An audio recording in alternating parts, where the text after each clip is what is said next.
Recuerda nuestro tema, que yo lo vuelvo a... O sea, lo que estamos haciendo no es traer, digamos, algo nuevo. Lo que estamos haciendo es profundizar en lo que ya conocemos. ¿Amén? En realidad, estábamos hablando de la justificación. Y la justificación, que ustedes saben que es el hecho de que Dios nos declara justos, a pesar de que todavía no somos, digamos, exactamente tan justos como quizás debiéramos, pero la justificación que consiguió el Señor Jesucristo es algo que nosotros necesitamos no solamente entender en la cabeza, sino también necesitamos que nuestro corazón esté completamente entendido, esté completamente seguro. Amén. Porque esto hace que nuestra vida cambie.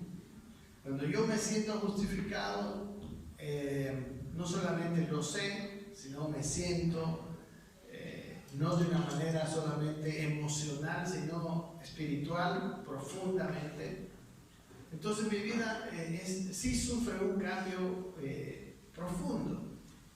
Un ejemplo es lo que te decía, ¿cómo puedo yo, un hombre imperfecto, que sabe, o sea, que ya lo entiende, que Dios le perdonó y que Dios lo mira como un justo, y en vez de darle palabras de condenación, Dios le da palabras de agrado? Tú eres mi hijo amado, así como ocurrió con Jesús. Entonces la idea es cómo puedo yo juzgar a los demás, ¿verdad? Yo ya no tengo, digamos, tentación de juzgar a otros, porque yo ya no fui juzgado. ¿Me entienden, mi hermano? Yo puedo perdonar cuando yo me siento perdonado. Una persona, como el ejemplo del rico ese, ¿no?, que fue perdonado de muchísimo dinero, supongamos el dinero actual, $100,000, me perdonaron. ¿Acaso yo no puedo perdonar 50 pesos? En realidad, cuando me perdonan una deuda de $100,000, es que me están regalando $100,000. Amén. ¿Y qué pasa si usted tiene un deudor que le debe a usted 50 pesos y usted está necesitado? No tiene para el micro. Entonces usted va y le cobra, ¿verdad? Pero cuando le regalan $100,000, ¿no es más fácil perdonarle esos 50 pesos? ¿Me comprende, mi hermano?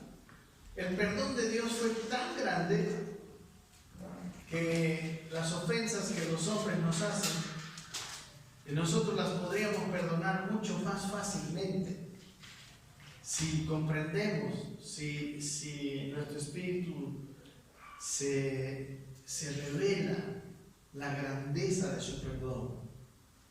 Lo mismo pasa cuando Él nos justifica, cuando Él mira nuestros defectos, pero no está mirando nuestros defectos, sino Él mira la obra que hizo Jesucristo y nos perdona, o sea, y nos mira como justos.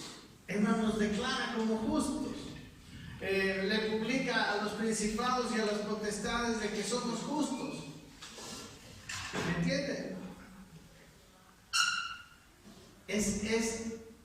Y cuando yo veo eso, que a pesar de mi injusticia, a pesar de que yo reconozco, todavía tengo tantas cosas del viejo hombre, pero Dios me ve como justo, me confiesa justo, me presenta justo delante de Satanás mismo. Satanás no tiene ningún derecho contra mí, no porque yo haya vencido el pecado, no porque yo tenga una justicia de mi forma de vivir, sino Satanás ya no tiene nada contra mí por la obra que Jesucristo hizo. Cristo fue el que venció.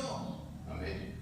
Y él anuló, dice en el libro de Colosenses, el acta de los decretos que nos era contraria, no a él, porque él sí cumplió, él sí fue justo, sino a nos era contraria a nosotros. ¿Me entienden? Y mi hermano, si nosotros hemos sido así, esto se llama justificación. ¿Cómo no nosotros vamos a mirar a los demás? ¿De qué manera tendríamos nosotros un espíritu crítico, un espíritu de juicio contra los demás, si nosotros no fuimos juzgados? ¿No? ¿Sí? ¿Me entiende? ¿Lo ve? Que vivir en justificación nos hace vivir, nos da una fuerza para una transformación en nuestra vida. Pero cuando yo vivo en condenación, cuando yo no recibo, cuando yo no entiendo, no comprendo lo que recibí de Dios, entonces mi vida no cambia, ¿no? El ejemplo de la deuda, los 50 pesos, cuando yo no veo que me regalaron $100,000, todavía estoy viviendo con mis 50 pesos y estoy cobrándole a todos mis deudores. Si alguien me debe 10 pesos, le cobro porque no tengo para el micro. Pero cuando yo entendí, yo lo sé, yo lo recibí en mi espíritu, en mi ser, en este caso en mi billetera, los $100,000, ¿cómo no voy a perdonar 50 pesos? O sea, si usted me ha entendido, la justificación me ayuda a cambiar, me ayuda a vivir una vida transformada. Cuando yo no la entiendo, la justificación, puedo estar queriendo cambiar, pero ese cambio es en mis fuerzas. Esa transformación que quiero hacer no difiere mucho de los hombres de la ley. Amén. Entonces, para empezar esto, ¿no? El apóstol Pablo, en los primeros 3 capítulos del libro de Romanos, nos denota cómo es el hombre sin Cristo. O sea, como hemos estado viendo, termina diciendo, no hay justo, no hay ningún uno, no hay quien entienda, no hay quien haga lo bueno. O sea, terminan los 3 primeros capítulos diciendo que el hombre sin la ley es un hombre totalmente injusto. El hombre con la ley es totalmente injusto, aunque haya tenido la ley, ¿no? El judío es totalmente también injusto. ¿Y por qué necesitamos saber que somos injustos? También para valorar el perdón. ¿Ok? Si yo no le debo nada a Dios, entonces Dios no me regaló nada cuando me perdonó. ¿Me comprenden? Si yo no le debo nada, si yo me gané la salvación con mi comportamiento, no necesito. Además, el apóstol Pablo a los Gálatas dice, si por la ley me puedo justificar, entonces por demás murió Cristo. Si yo no le debo los $100,000, entonces yo no necesito que me perdone los $100,000. Estoy yendo a esa relación del dinero con el perdón de todas las otras cosas, simplemente para que lo ilustremos, para que entendamos como una ilustración. Porque a veces nos es difícil comprender los términos abstractos, ¿no? A veces nos es difícil comprender el valor de un perdón. Pero el valor de un perdón para nosotros, el perdón que hemos recibido, nos ha traído vida eterna en vez de condenación eterna. Entonces $100,000 es poquito, pero solamente para tener una idea.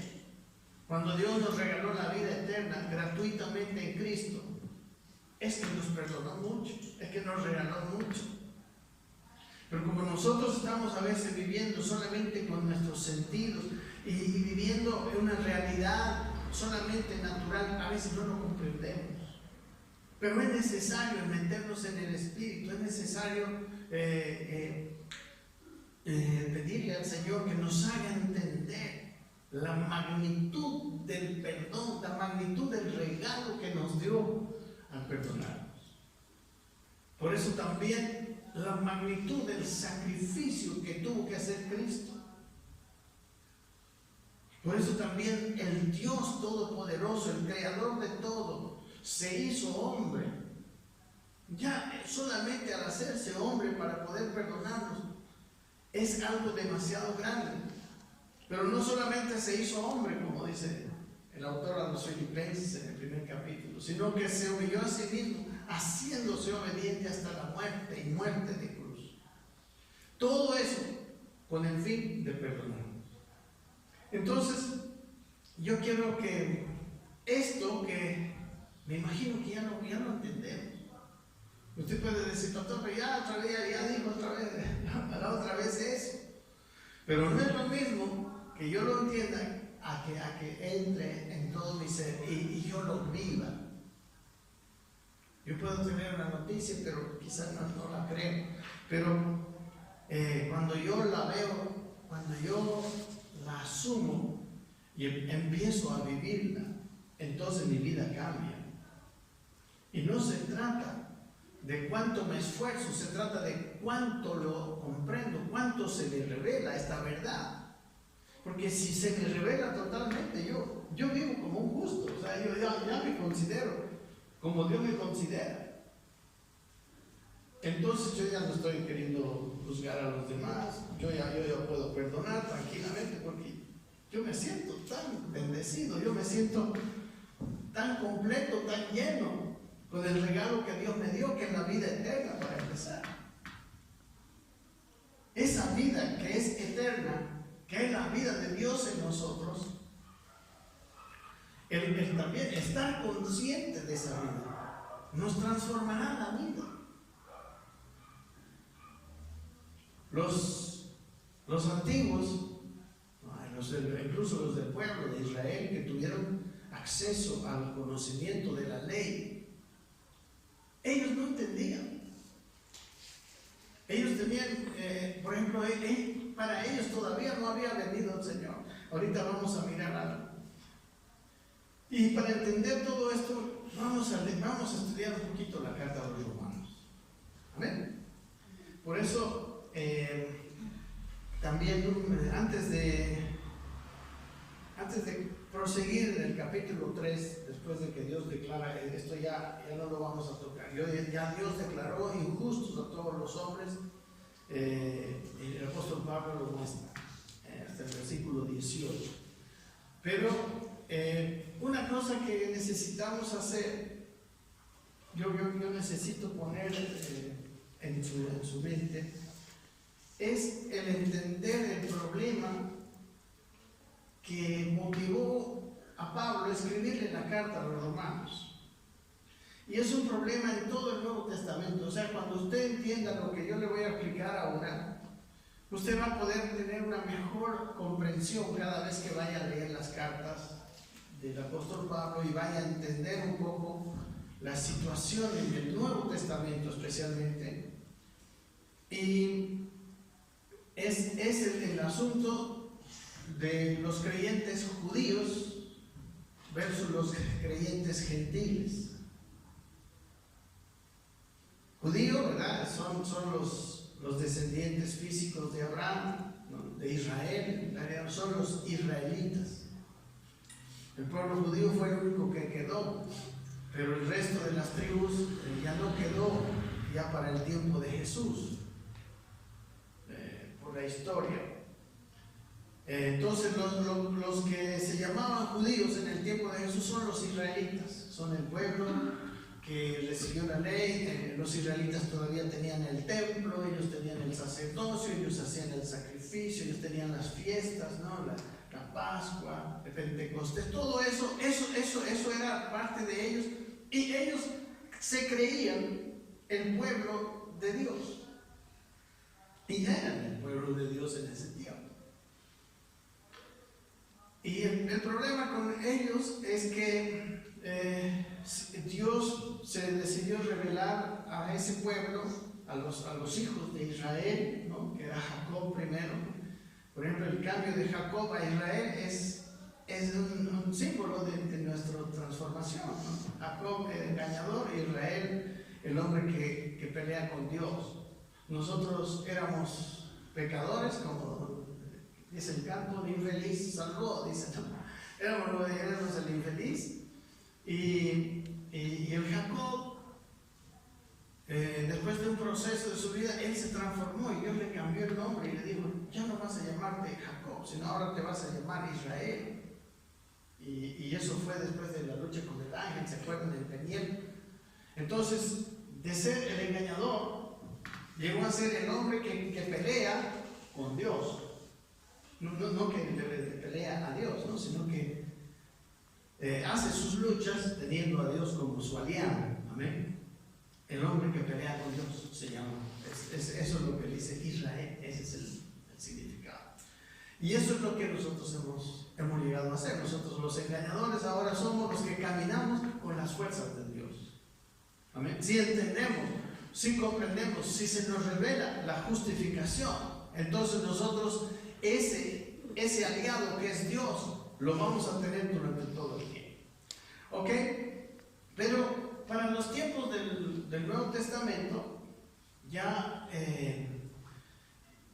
quiero leerlo aquí de una manera más rápida. Dice: el problema neotestamentario de la iglesia primera era el asunto del judío y del gentil. ¿Ok?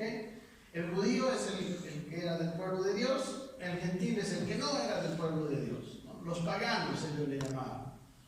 El judío también se llama en el Nuevo Testamento los de la circuncisión, ¿no? Los circuncidados, y los que no son judíos, o sea, los gentiles, se llaman los incircuncisos, ¿no? O los de la incircuncisión. ¿Me entienden? Estoy queriendo yo que usted lo tenga bien claro, porque cuando usted lee la Biblia dice incircuncisión, circuncisión, ¿qué será eso? ¿Qué se come? Pero ahora le estoy tratando de hacer entender, amén. Porque si cuando leemos cualquier lectura y no entendemos el significado de las palabras, nos perdemos, ¿verdad? Por eso para tanta gente la Biblia es un libro muy cerrado. Es difícil leerlo porque necesitamos entender a qué se refieren algunos términos. Y ahora voy a mostrarles eso. Entonces, el asunto que en el Antiguo Testamento la Biblia, ¿no? Lo que hace en el Antiguo Testamento es rescatar la historia de los descendientes de Jacob, o sea, de los israelitas, o Jacob, que después se llamó Israel. Y al final, según la historia, quedaron los judíos, ¿no? Porque el pueblo de Israel, que eran los descendientes de Israel, se constituyeron el pueblo de Dios.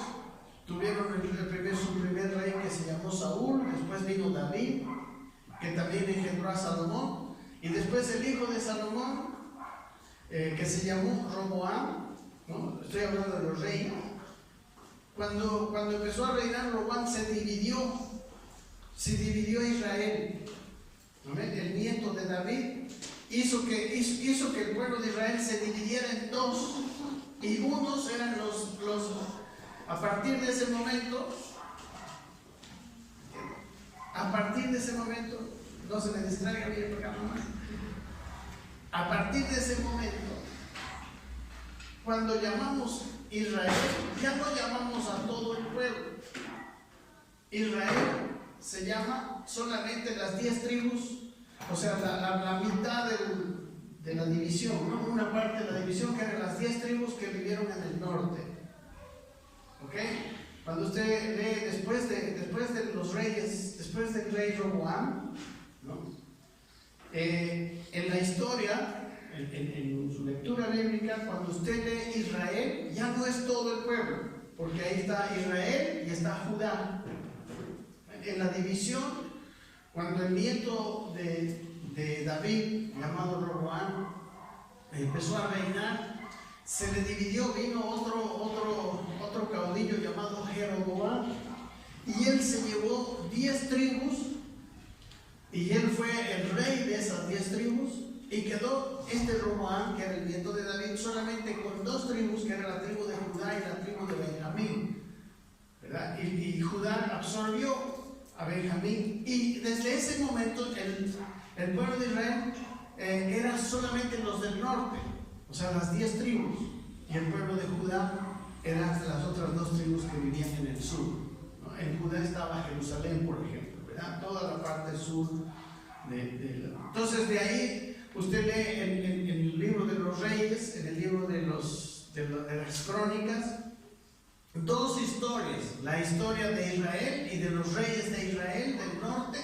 y la historia de los reyes de Judá, ¿no? De Israel del sur. Amén. Estoy haciendo bien rápido la historia. Entre los reyes de las tribus, 10 tribus del norte, o sea, uno de los problemas era que los de Judá se quedaron con el templo, se quedaron con Jerusalén, donde en el templo era donde Dios había dicho que los israelitas tenían que ir a adorar. Entonces Jeroboam, que era el líder de los que se habían separado, de los del norte, dijo: si sigue siendo Jerusalén, ¿no?, el centro religioso principal, los míos, los de acá del norte, van a tener que ir al sur cuando quieran presentar sacrificio a Dios. Entonces Jeroboam constituyó las tribus del norte, ya no Jerusalén, sino como capital Samaria, ¿no? Una ciudad de Samaria, y ahí también hizo unos altares, ¿no?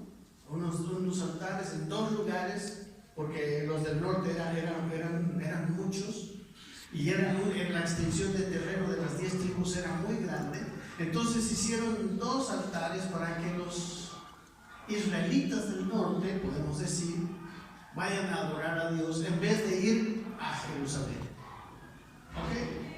Entonces, por la historia, los reyes de Samaria, o los reyes del norte, o los reyes de Israel ahora, también se llamó Efraín, también le llamaron al norte. ¿Okay? Yo les digo todo esto porque cuando lean, ustedes lo van a ver así.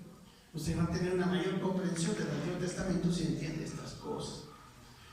Ellos tuvieron reyes, y toda la descendencia de los reyes del norte, que no eran del linaje de David, ¿no?, sino que eran otro, ¿no? Jeroboam no era del linaje de David. Ninguno fue un rey bueno. Todos fueron impíos totalmente. Pero los reyes que vinieron de la descendencia de David, cuyo nieto era Roboam, los que siguen más allá, Asa, etc., entre ellos había buenos y había malos, ¿no? Hubo buenos reyes, como por ejemplo Ezequías, Josías. Hubo reyes también malísimos, ¿no?, como Amón. Entonces, en la historia había entonces ya 2 países del pueblo de Dios: los del norte, como se llama Israel, Samaria, Efraín, y los del sur, Judá. ¿Ok? Por eso se llaman judíos ahora. Llegó el año 722 a.C., y como los reyes del norte eran reyes tan impíos, Dios envió un país, los asirios, ¿no?, y conquistaron todas las tribus del norte. Y sacaron de ahí, de Samaria y de todo el norte, ¿verdad? Galilea, por ejemplo, correspondía a Samaria, correspondía a la tribu del norte.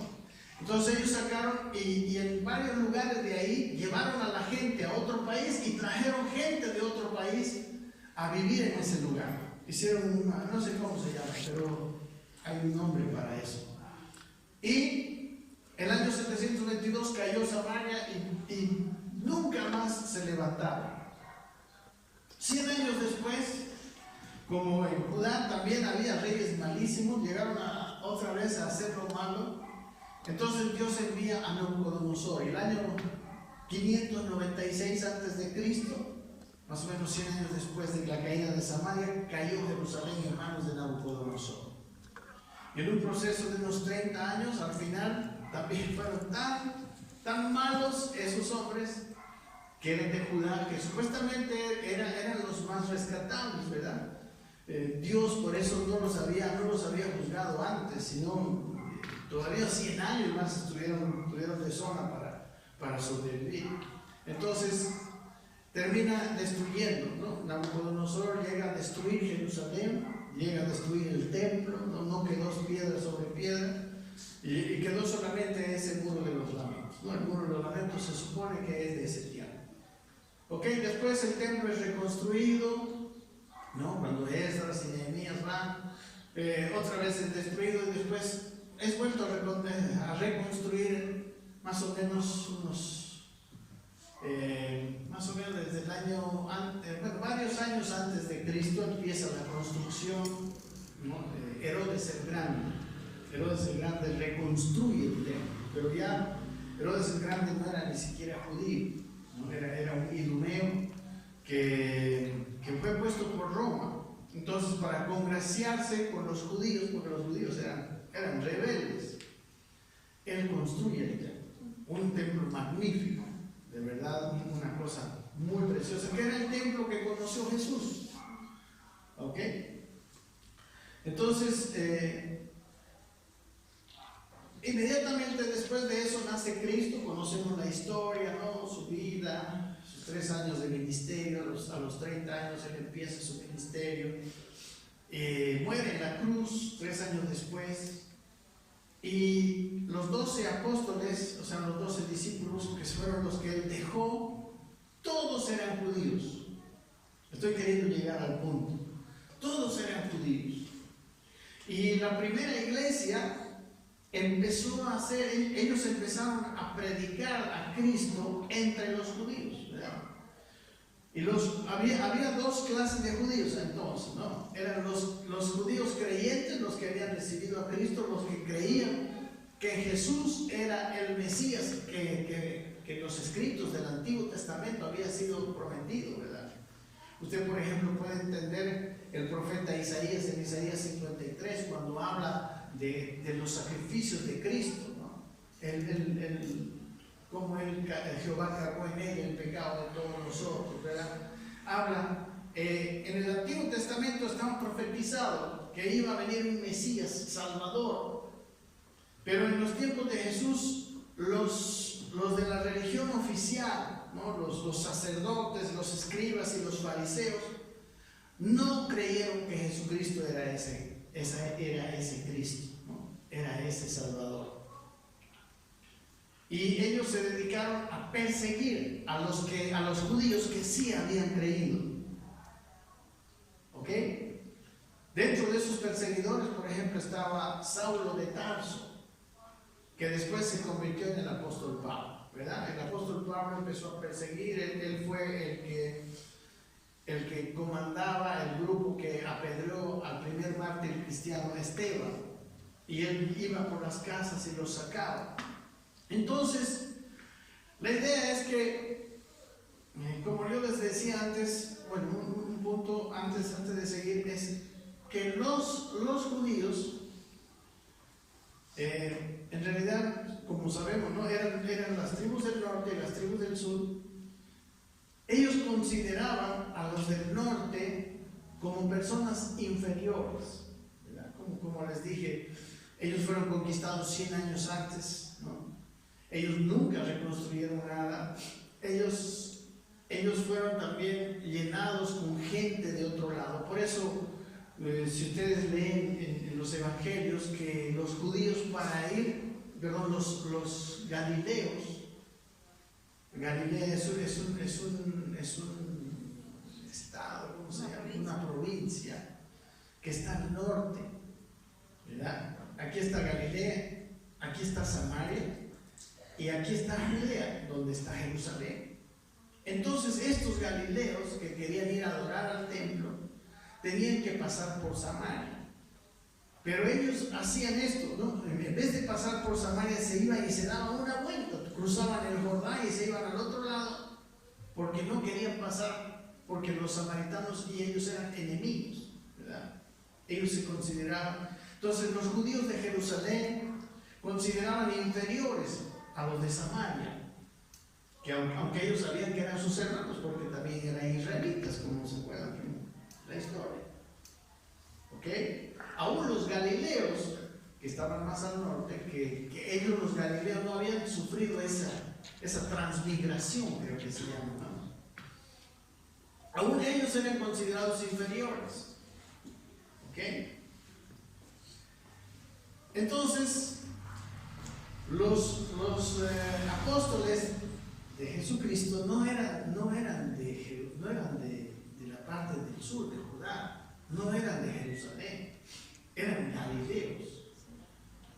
¿Okay? Creo que, no sé si Mateo, creo que había unos 2 o 3 que creo que sí eran judíos de Judá, pero la mayoría, ¿no? Pedro, Juan, Jacobo, Bartolomé, todos ellos eran del norte. Entonces, por eso, digamos, los judíos que vivían en Jerusalén, que ellos eran los que tenían el templo, los que eran la religión oficial, ¿no? Los sacerdotes del templo, etc., menospreciaban, y una de las razones, me imagino, no lo dice, pero una de las razones por las cuales ellos no creyeron que Jesús era el Mesías es que él tenía unos seguidores que no eran ni fariseos ni escribas, no eran estudiosos de la ley, eran unos ex pescadores ignorantes, ¿verdad?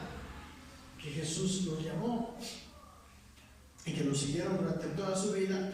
Entonces ellos menospreciaban y no creyeron que Jesús era el Mesías, por eso lo crucificaron. ¿Okay? Porque Jesús dijo que Él era el Hijo de Dios, que Él era el Mesías que había prometido, que vendría a salvarles a ellos, pero ellos creían que iba a ser otro, ¿no? Es más, sí, muy interesante este detalle. Jesús, ¿dónde había nacido? En Belén. En Belén. ¿Dónde había vivido? En Nazaret. Entonces ellos creían que Él era nazareno. Por eso le dicen Jesús Nazareno, pero Jesús no había nacido en Nazaret. Y en las profecías del Antiguo Testamento decía que el Mesías iba a nacer en Belén de Judá, donde sí realmente nació, pero nadie sabía. O sea, los judíos no sabían porque era llamado Nazareno, porque conocen la historia, ¿verdad? Cómo él se escapa a Egipto, ¿no? Porque Herodes los persigue a sus papás, Herodes hace matar a los niños, ¿no? Entonces él, en vez de regresar otra vez a vivir en Belén con sus padres, regresan a vivir a Nazaret y vive toda su infancia, juventud en Nazaret. Entonces le llamaban Jesús Nazareno.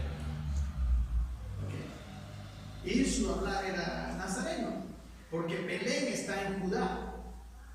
Belén está cerquita de Jerusalén. En cambio Nazaret está al norte, ¿no? Y Nazaret era de las tribus del norte. Okay. Entonces ellos decían, por eso decían, de Nazaret puede salir algo bueno. No sé si han leído ustedes esa expresión, ¿no? Porque sí, porque no estaba profetizado que iba a ser un nacido de la tribu de Judá, ¿verdad?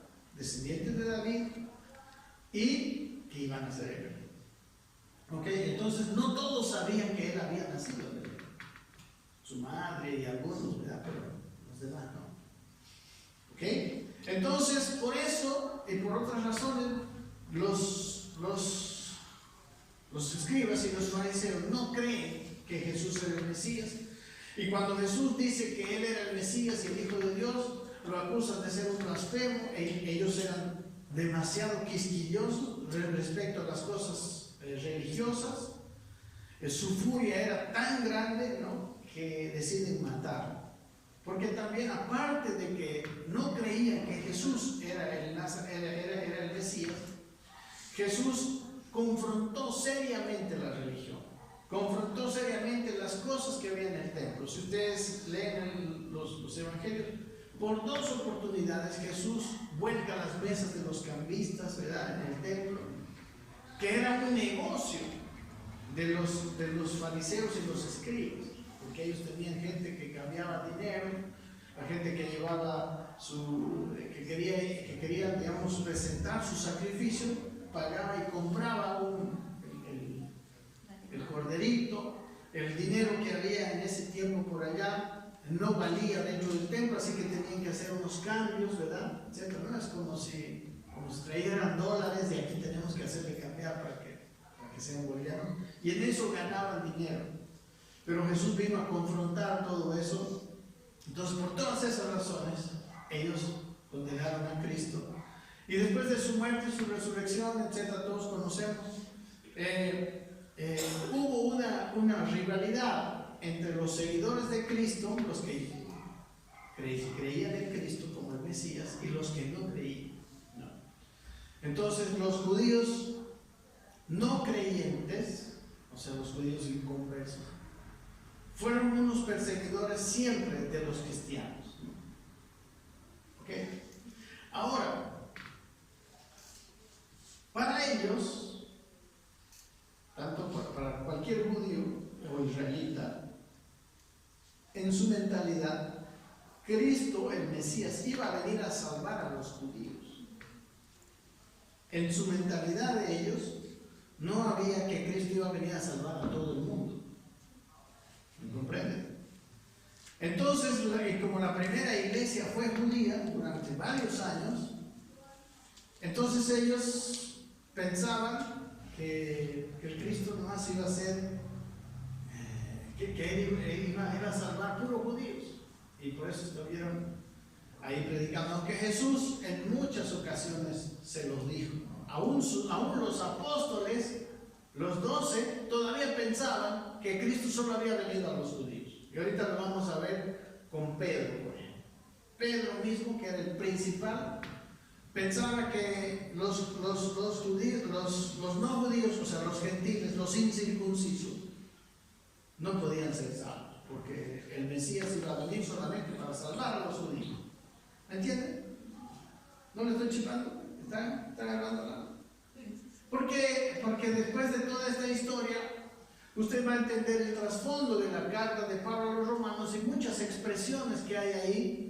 Y no solamente la carta a los romanos, sino casi todas las cartas del Nuevo Testamento.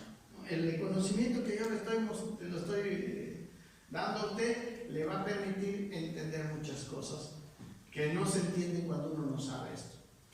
Ok, entonces, aparte de otra cosa, los judíos, especialmente los del templo, en vez de, o sea, el plan de Dios era tener un pueblo, ¿no? Un pueblo propio, Israel, para que el mundo, o sea, los gentiles, conocieran a Dios a través de ese pueblo. Okay. Por eso, por ejemplo, el lugar de Jerusalén, ese lugar era un lugar muy estratégico, ¿no? Era un lugar de paso entre Asia y Europa, ¿no? Por ahí pasaban casi todos. Entonces, el plan de Dios era que ellos vieran el templo, ¿no? Por eso lo hizo tan maravilloso, que vieran los sacrificios, y que el mundo, en algún sentido, estuviera preparado para entender por qué Jesucristo iba a morir en la cruz. No solamente los judíos. En realidad, los más preparados para entender por qué Jesucristo iba a morir en la cruz eran los judíos. ¿Verdad? Por eso Juan el Bautista, cuando predica, cuando lo ve a Jesús, dice: he aquí el Cordero de Dios que quita el pecado del mundo. ¿Verdad? Porque ellos sacrificaban un cordero en la Pascua, ¿no? Y ese cordero era el que llevaba, tenían la fiesta del día de la expiación, o el Yom Kippur, que llamamos, donde cada año se sacrificaba, ¿no? Se hacía sacrificios para lavar los pecados del pueblo. Okay. Pero ellos, en vez de ser digamos, un referente de Dios en la tierra, ellos empezaron a ver, a juzgar a los demás. Y para ellos, los gentiles eran sus enemigos, porque también hubo varias guerras y todo, ¿verdad? Pero, así como nosotros, había tanta rivalidad entre ellos y los gentiles, que era una blasfemia, o sea, una persona que entrara en la casa de un gentil, un judío que entrara en la casa de un gentil, se hacía impuro. ¿Me entiende? Esa persona estaba cometiendo como un pecado de sacrilegio, que era abominable. Esa es la palabra. Para un judío entrar siquiera en la casa del gentil. Por eso en el juicio que hicieron contra Jesús, en el pretorio de Pilatos, ellos no entraron hasta más adentro. Fue desde el patio que Pilato les habló. Ellos no entraron. ¿Ok? Entonces, la expresión que ellos tenían para los incircuncisos, para los gentiles, era perros.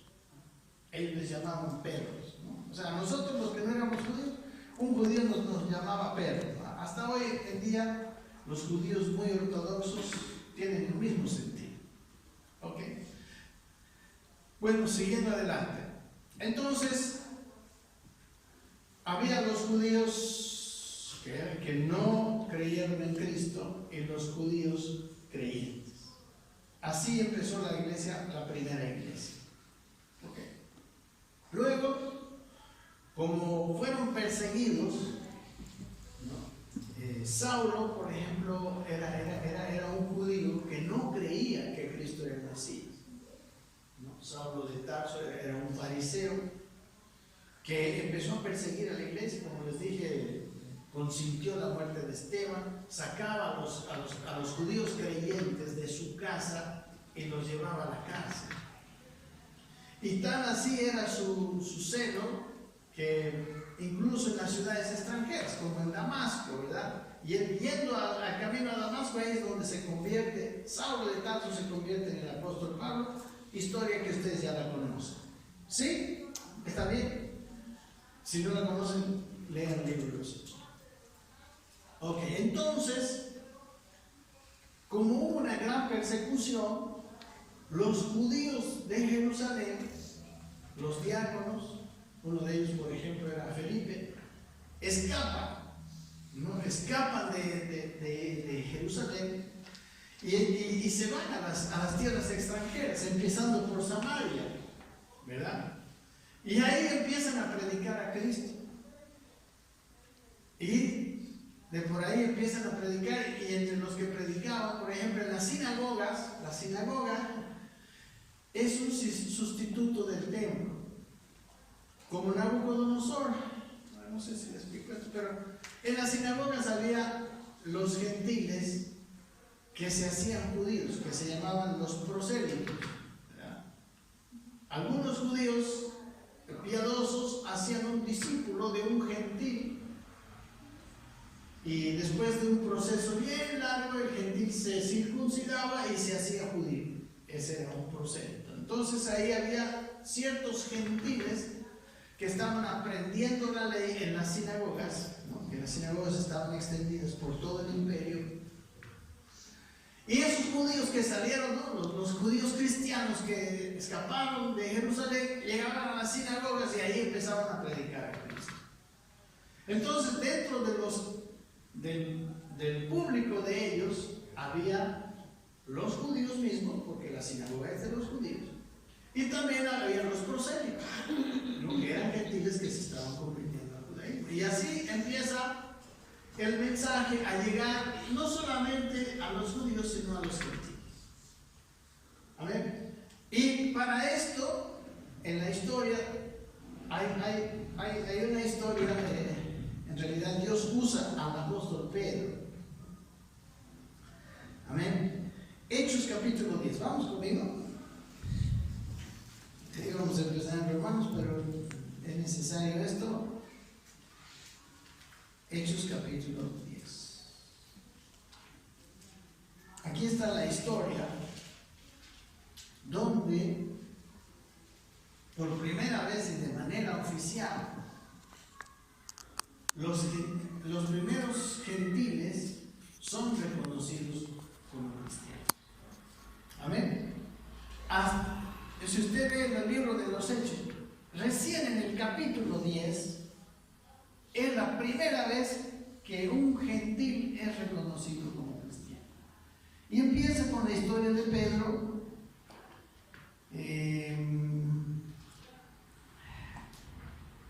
Bueno, se las voy a contar porque es muy largo el de él, ¿no? Estaba en una ciudad llamada Cesarea, que está al norte, en Samaria, había un centurión, ¿no? Un centurión romano llamado Cornelio. Este centurión romano llamado Cornelio era un prosélito, ¿no? Era uno que se estaba convirtiendo al judaísmo, pero era romano y era centurión.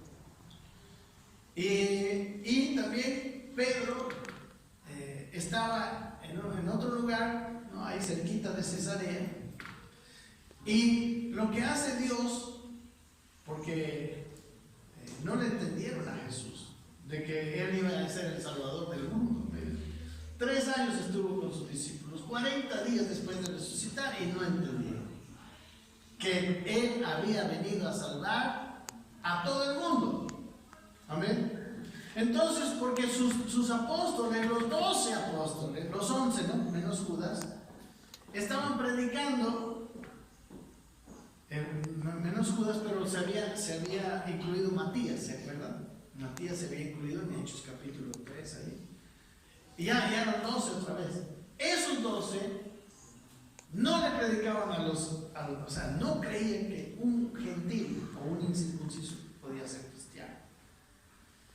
Entonces, este Cornelio, que hacía limosnas, era un hombre adinerado, no era un centurión romano, era como un general, digamos, ¿no? Del ejército romano. Tenía su familia y ya todos los estaban queriendo ser judíos, convertidos al judaísmo. Y tiene un sueño.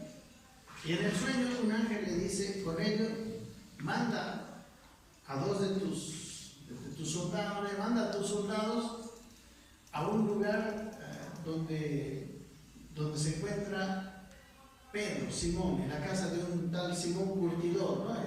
Pedro estaba en la casa de un Simón Curtidor en Jope, en una ciudad cerquita de Cesarea. Entonces los manda, o sea, el sueño, el ángel le dice eso, y Cornelio obedece, ¿no? Manda a personas allá. Mientras tanto, en esa ciudad de Jope, en la casa de ese Simón Curtidor, estaba alojado Pedro, el apóstol Pedro. Y Pedro sube después de comer, sube arriba a la azotea, o no sé, no, estaba esperando que le preparen de comer, y sube ahí con hambre. Y estaba ahí cuando de repente una visión del cielo, viene un lienzo, y en ese lienzo animales inmundos, ¿verdad? Había víboras, había, no sé, hasta aquí, no sé si usted entiende, pero los judíos tenían animales que comían y animales que no comían, ¿no? Animales prohibidos, que ellos estaban prohibidos de comer según la ley. Pero en ese lienzo había animales de una y de otra clase. Y baja del cielo, eso es la visión, y llega donde él, y oye una voz que le dice: Pedro, mata a esos animales y come. ¿No? Y Pedro dice: no, Señor, porque jamás cosa inmunda ha entrado en mi boca. Dice: no.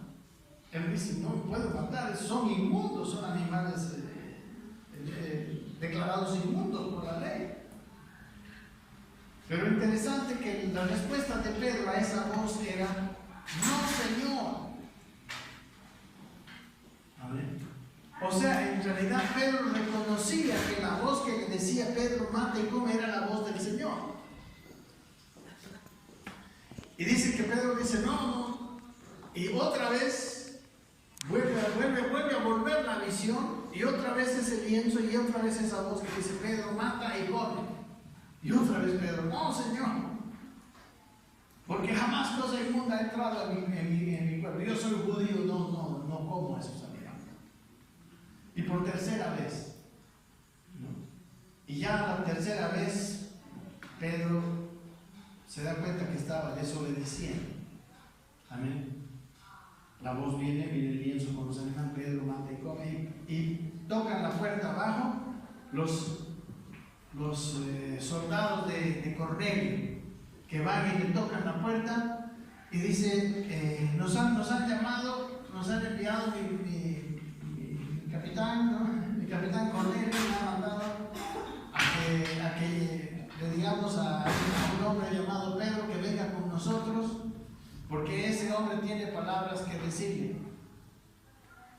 Entonces Pedro, después de esa visión, baja y se va con ellos a la casa de Cornelio. Amén. Y ahí Cornelio había reunido a toda su familia. Estaba toda la familia de Cornelio, ustedes saben, hijos de un centurión, romanos, y otros amigos más que él reúne.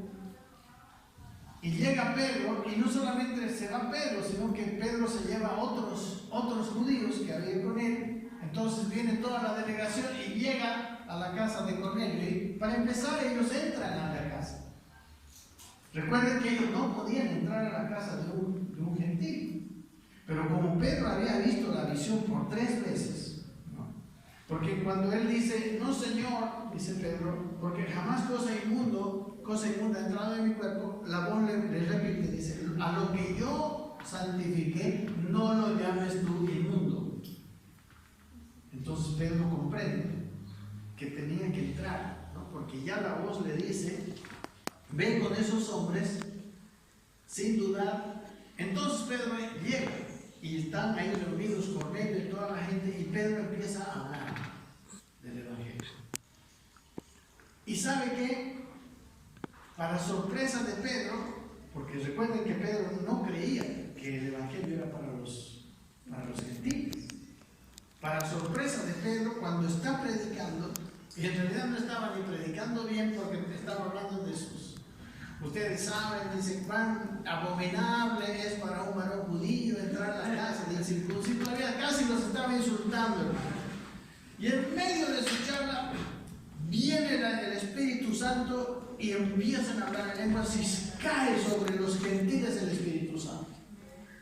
¡Wow! Y empiezan a hablar. Y para ellos, recuerdan que ellos habían recibido el Espíritu Santo en el capítulo 2 de Hechos, ya, ¿no? En Pentecostés. Casi todos conocen la historia, ¿no? Cuando vinieron las lenguas repartidas con lo de fuego y cada uno empezó a hablar en otras lenguas según el Espíritu les daba. Entonces ahí lo raro para ellos era que, siendo incircuncisos y siendo gentiles, el Espíritu Santo también venga sobre ellos. Y ahí por primera vez se dieron cuenta de que Cristo no solamente había venido para salvar a los judíos, sino también a los gentiles. Amén. Y luego de eso, en Jerusalén se llegó la noticia de esto. Y se hizo el primer concilio, ¿no? El primer concilio de Jerusalén, ahí en el capítulo 11. Si quieren, leemos algunas cositas. Pero es interesante. Dice en el versículo 11: oyeron los apóstoles y los hermanos que estaban en Judea que también los gentiles habían recibido la palabra de Dios. Miren, capítulo 11, recién estaban escuchando que también los gentiles habían recibido la palabra de Dios. Hasta ese tiempo ninguno.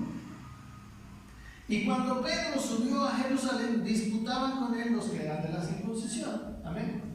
Estos de la circuncisión eran los judíos convertidos. ¿Ok? Y empiezan a ver ahora, yo quiero que ustedes tengan bien claro esto. Ya podemos ver que había 3 grupos: los judíos inconversos, ¿ok?, los judíos convertidos y ahora los gentiles convertidos. ¿Ok?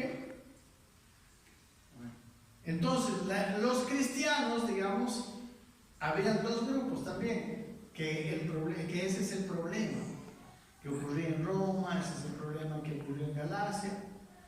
El problema era que había los cristianos gentiles y los cristianos judíos.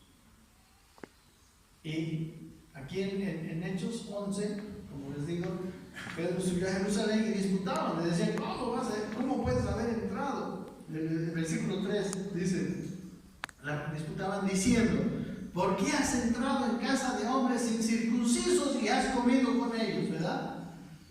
Para ellos era abominable, recuerden, ¿no? Pero le decían, ¿por qué has entrado? Entonces Pedro comenzó a contarles por orden lo sucedido estaba yo en la ciudad de Jope orando y vi en éxtasis una visión, dice, en una visión algo semejante a un gran lienzo que descendía, que por las 4 puntas era bajado del cielo y venía a mí. Y cuando fijé en él los ojos, consideré y vi cuadrúpedos terrestres y fieras y reptiles y aves del cielo, y oí una voz que me decía: levántate, Pedro, mata y come.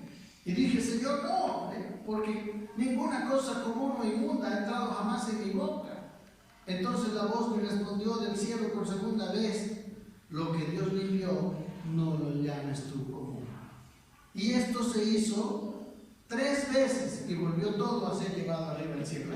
Pedro está contando la historia. Amén.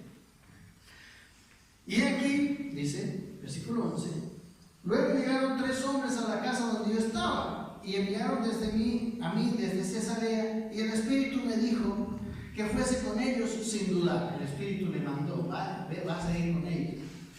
Fueron también conmigo estos 6 hermanos y entramos en casa de un varón, casa de Cornelio, en quien nos contó cómo había visto en su casa un ángel que se puso en pie y le dijo: envía hombres a Jope y haz venir a Simón, el que tiene por sobrenombre Pedro. Él te hablará palabras por las cuales serás salvo tú y toda tu casa. ¿Okay? Eso estaba sucediendo con Cornelio. Él está contando Pedro. Y cuando comencé a hablar, dice Pedro, cayó el Espíritu Santo sobre ellos también, como sobre nosotros al principio. Miren, para él era una cosa increíble, ¿no? Que había venido el Espíritu Santo sobre hombres incircuncisos, sobre hombres que no eran judíos. Versículo 17. Y dice: y si Dios pues, perdón, el 16, ¿no? Entonces me acordé, ahora sí se acordó, de lo dicho por el Señor cuando dijo: Juan ciertamente bautizó en agua, mas vosotros seréis bautizados con el Espíritu Santo.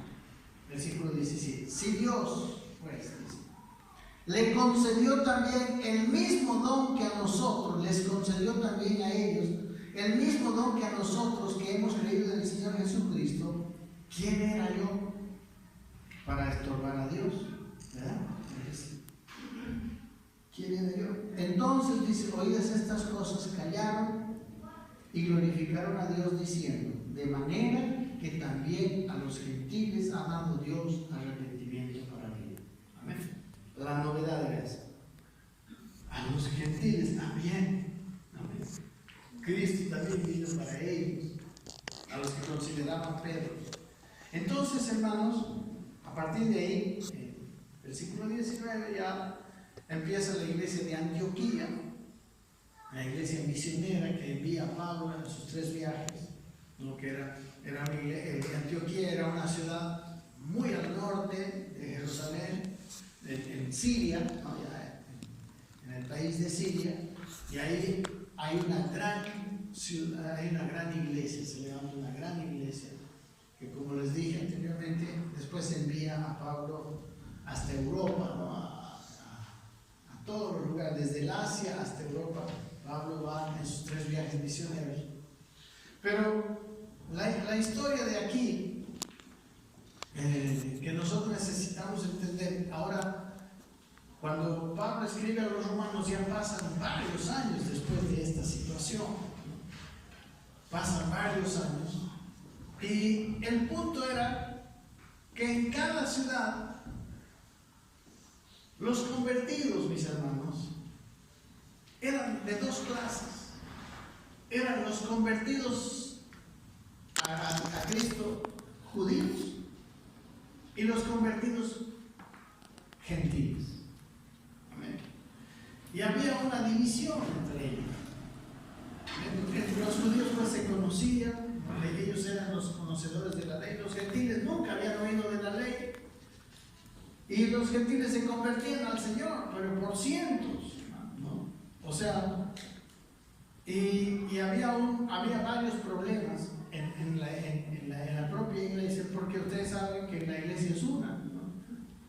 Para Dios no hay, por eso dice en varios lugares, ustedes si leen, para Cristo no hay judío ni gentil, ¿no? Ni siervo ni libre, ni varón ni mujer. O sea, Él está en el esfuerzo de Pablo, aún en esta carta a los romanos que estamos leyendo y que estamos queriendo estudiar, el asunto es que en Roma, en ese tiempo, ya años después de lo que pasó con Pedro, en Roma había esa división en la iglesia, porque en Roma había judíos convertidos y había gentiles convertidos. Entonces, ellos tenían varias cosas, varias disputas, ¿no? Es como ahora, digamos, ¿no? Hay en algún lugar los creyentes Campas y los creyentes Collas, podemos decir, su cultura hace diferencias. Amén. Así pasaba ahí. Y esas diferencias eran también del tipo doctrinal. Por ejemplo, el problema en Galacia, porque estos judíos convertidos, recuerden, ellos traían toda la tradición, ¿no? Ellos para ser judíos tenían que haber sido circuncidados, ellos celebraban la Pascua, entonces ellos fueron dejando sus costumbres judaicas poco a poco, pero todavía las tenían. Entonces, en Galacia, por ejemplo, en la carta a los Gálatas, ellos lo que fueron a hacer fueron a los creyentes gentiles y les dijeron: si ustedes no se hacen primero judíos, no pueden ser cristianos. Esa era la historia. Si no empiezan a guardar la ley primero, ustedes no pueden ser salvos. Amén. Y empiezan, ¿no?, queriendo a que ellos cumplan la ley.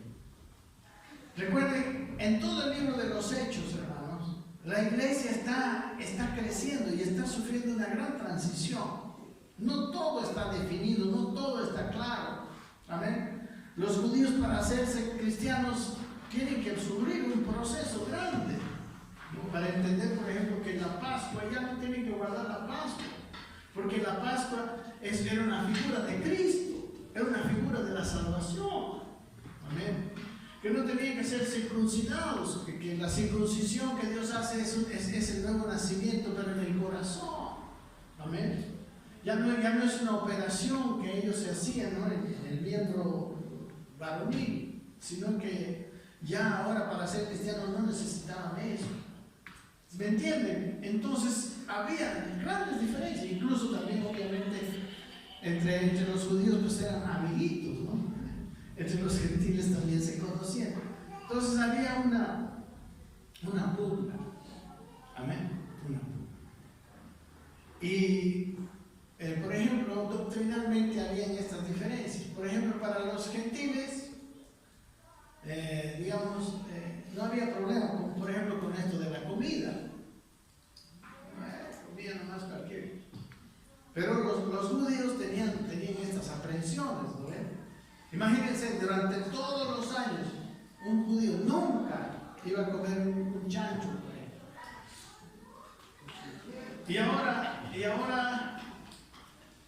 ahora está con sus amigos, con sus hermanos que son gentiles, los hermanos gentiles comiendo chancho, y ellos, no, eso es inmundo. O sea, estaban luchando con sus ideas viejas, ¿se dan cuenta?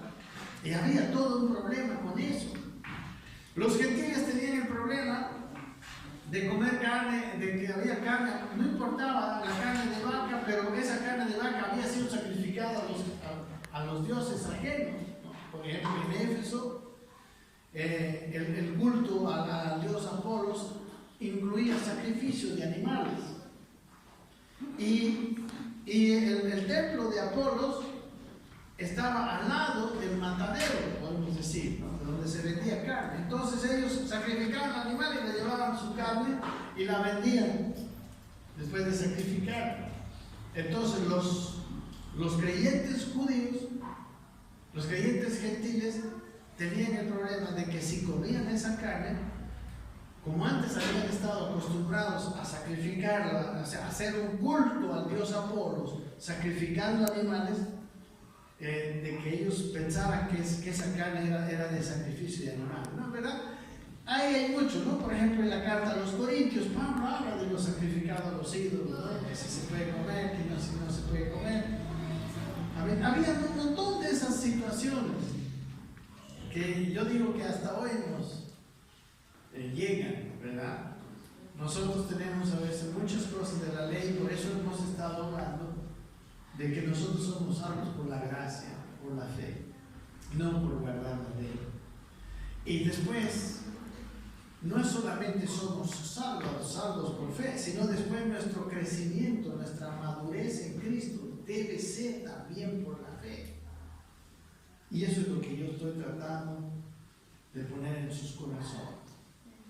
El que ustedes y yo entendamos que Cristo ya nos justificó y que no tenemos que cumplir la ley, sino que tenemos que creer en Dios. Amén. Esto que les doy, miren, he hecho todo un resumen de harto y espero que no se les olvide, ¿ok? Porque en base a esto nosotros entenderemos muchas cosas de la carta. ¿Ok? Ahora vamos. Tengo 10 minutos para empezar. Ok, un poquito más. Quiero mostrar, por ejemplo, uno de los problemas. Terminemos con esto, ¿no? Hoy día va a ser este es el tema. ¿Ok? Por ejemplo, un ejemplo de una historia de Pedro que todavía estaba luchando. Recuerden que él todavía luchaba. Vamos a ir a la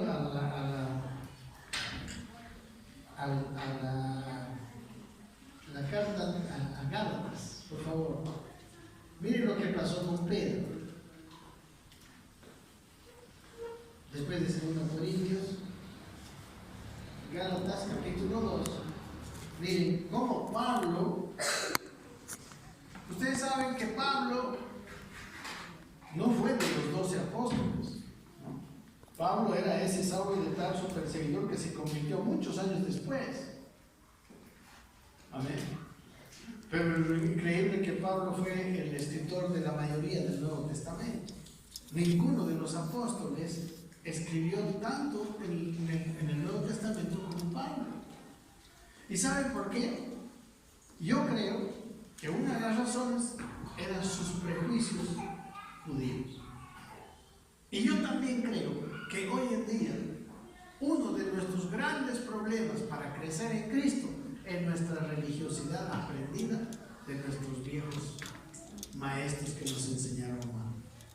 Por eso yo estoy hablándoles a ustedes de la gracia, estoy hablándoles de la fe, porque eso es el problema. Ninguno, hermano. Pedro escribió 2 cartas chiquitas, ¿no? Mateo escribió su evangelio, una grande, pero uno. Amén. Pero Pablo escribió 17 cartas. Amén. Entonces, el prejuicio racial, el prejuicio judío-gentil era muy serio. Aquí en Galacia, ya Pedro ya pasó lo de Cornelio y todo. Pedro sabía. Pero ocurre un incidente. Vamos a ver. ¿Sí? Ya tiene su Biblia. Hermano, estos días, estos domingos, véngase con Biblia. De aquí en adelante vamos a estar viendo Romanos de una manera ahora más inteligente. Miren, capítulo 2, versículo 11 de Gálatas. 2:11. Miren lo que cuenta Pablo en su carta a los Gálatas. Sí. Dice, pero cuando Pedro vino a Antioquía, ¿no? Antioquía era la iglesia en Siria, no la iglesia gentil en Siria, donde estaba ministrando Pablo, pero Pedro fue allá, dice, pero cuando Pedro vino a Antioquía, dice, le resistí cara a cara porque era de condenar. Está hablando Pablo. Pues antes que viniesen algunos de parte de Jacobo, ¿quién era Jacobo? Jacobo, hermanos, era en realidad uno de los apóstoles que era el líder de la iglesia en Jerusalén. Entonces él mandó a algunos judíos a Antioquía. ¿Ya? Entonces, Entonces entiende. 12. Pues antes que vinieran algunos de parte de Jacobo, comía con los gentiles. Ya Pedro había pasado todo eso de Cornelio y ahora ya comía con los gentiles. Porque antes no comía con judíos y gentiles. Dice, pero después que vinieron, dice, se retraía y se apartaba porque tenía miedo de los de la circuncisión. Amén. Ya dejó de comer con los judíos. Es como ahora, ¿no? Bueno, no sé, a veces tenemos cosas entre nosotros. Pero entre ellos era eso.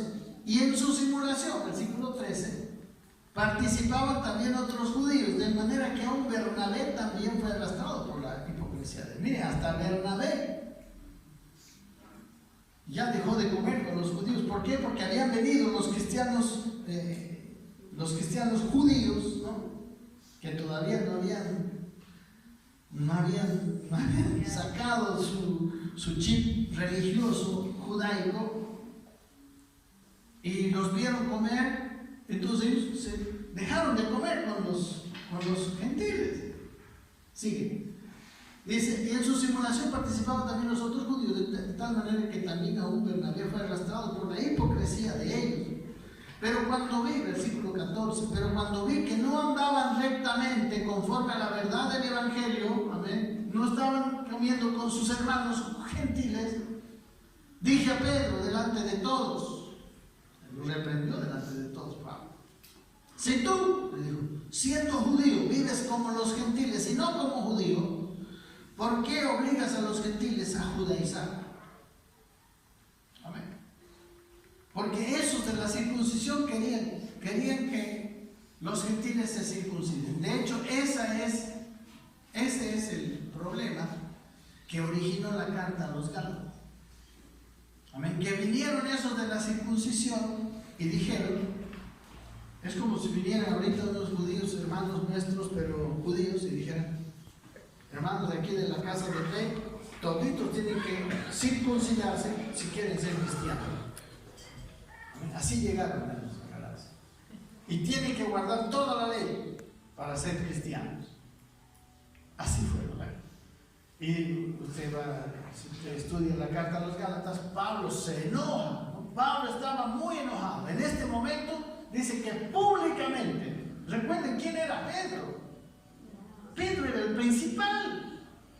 Pedro era el apóstol de Cristo que caminó todo el tiempo con Cristo. Y ahora viene un Pablo que era el perseguidor primero de la iglesia, se convierte, pero Pablo él no logra sacar, ¿no?, esa idea judaica, aunque Pablo también era judío y también era fariseo, pero era el único que logró sacar, ¿no?, ese chip judío. Y Pablo entiende que por ese camino de volver a ser judío, la iglesia no va a funcionar. Por eso yo estoy hablando de la gracia y no la ley. Amén. Amén. La gracia es lo que nosotros necesitamos ahora entender y por eso estamos aquí. Amén. Y miren lo que sigue diciendo. Versículo 15. Nosotros, dice, judíos de nacimiento y no pecadores entre los gentiles, miren lo que dice, sabiendo que el hombre no es justificado por las obras de la ley. ¿Recuerdan el domingo pasado? No es justificado por las obras de la ley, sino por la fe de Jesucristo. Nosotros, dice, también hemos creído en Jesucristo. ¿Quiénes están incluidos en ese nosotros? ¿Los judíos? No, él está hablando de los judíos. Ahí. Porque los gentiles, por la fe, ¿no? Ellos nunca tuvieron que guardar la ley. Pero él dice, los judíos no somos, en otras palabras, los judíos no somos salvos por haber nacido judíos. Nosotros también necesitamos de la fe. ¿Me entienden? Imagínense, como algunos, ¿no? Si se cree, o quizás puede pasar, algunos, si yo he nacido en una cuna cristiana, mis padres eran cristianos. No, mijito, usted también tiene que tener fe. Usted también tiene que recibir a Cristo primero. No es por ser hijo de cristianos, es que tiene usted que nacer de nuevo como cualquiera, hijo de vecino. Amén.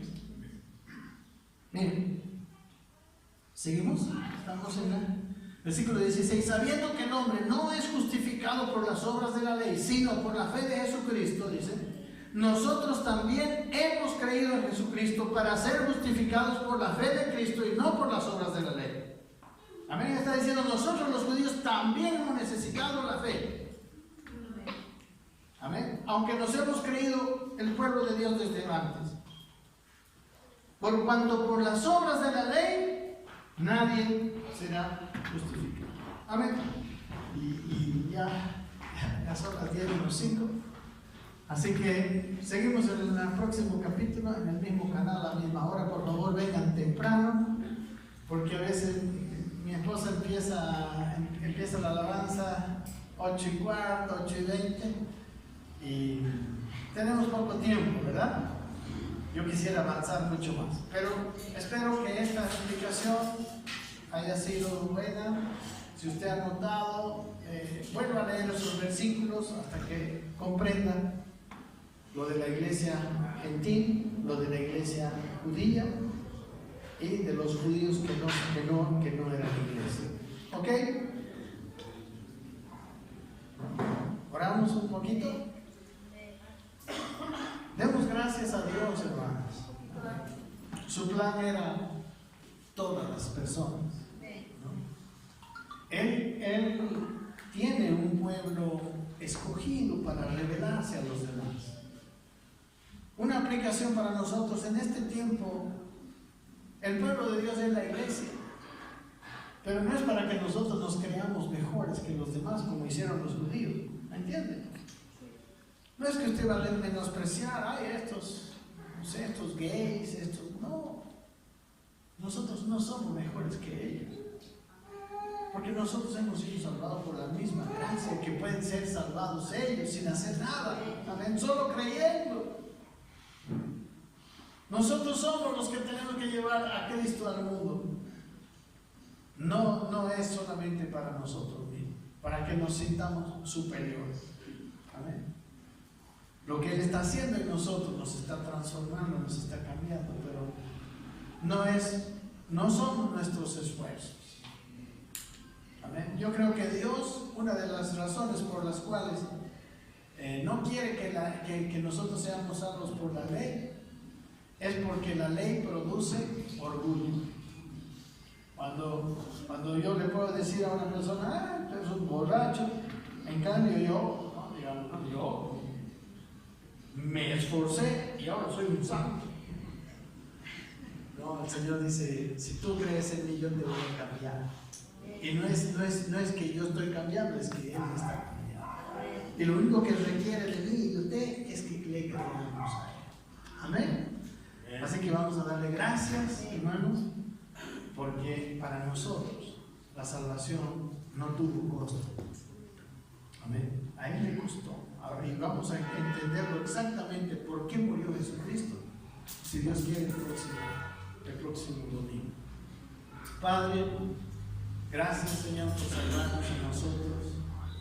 Gracias por amarnos, Señor, y no ponernos una carga pesada que no podemos llevar, sino porque tú nos transformas, porque creemos en ti, Señor. Gracias porque nos amaste. Gracias porque tanto nos amaste que aún tú pagaste el precio sin necesidad, Señor. Porque lo que hiciste, porque de tu corazón nada más salió. Nunca nos debías nada, pero lo hiciste. Y te costó, Señor, muerte de cruz. Te costó carísimo. Te costó estar en esta tierra como un pecador siendo el Dios Todopoderoso, Creador. Y Padre, te damos muchas gracias. Y Padre, al comienzo hablamos de la deuda. Señor, hablamos de los $100,000. Señor, tú nos perdonaste muchísimo más para que nosotros podamos perdonar cualquier ofensa en esta tierra. Tú no nos juzgas, tú nos ves como tus hijos amados, para que nosotros no juzgáramos a nuestros hermanos ni a nadie, Señor, ni aun viéndoles haciendo lo malo, porque tú nos declaras justos, ahora que todavía no somos en realidad, Señor, simplemente porque te creemos. Gracias, Padre, que la justificación se vaya haciendo una realidad en nuestro corazón cada día más. Que entendamos cuánto nos diste, cuánto nos regalaste, Señor. Que nuestro ser pueda apreciar la magnitud de tu don, la magnitud de tu gracia. Yo te pido en el nombre de Jesús, ve revelando en nuestros corazones en estos días, Padre. Te amamos, te bendecimos. Tú eres precioso para nosotros. Nos sentimos amados, nos sentimos tus hijitos, nos sentimos seguros, nos sentimos en paz, porque no depende de nuestro comportamiento, porque ya lo hiciste en la cruz. Enséñanos a entenderlo cabalmente, papá. Gracias, gracias.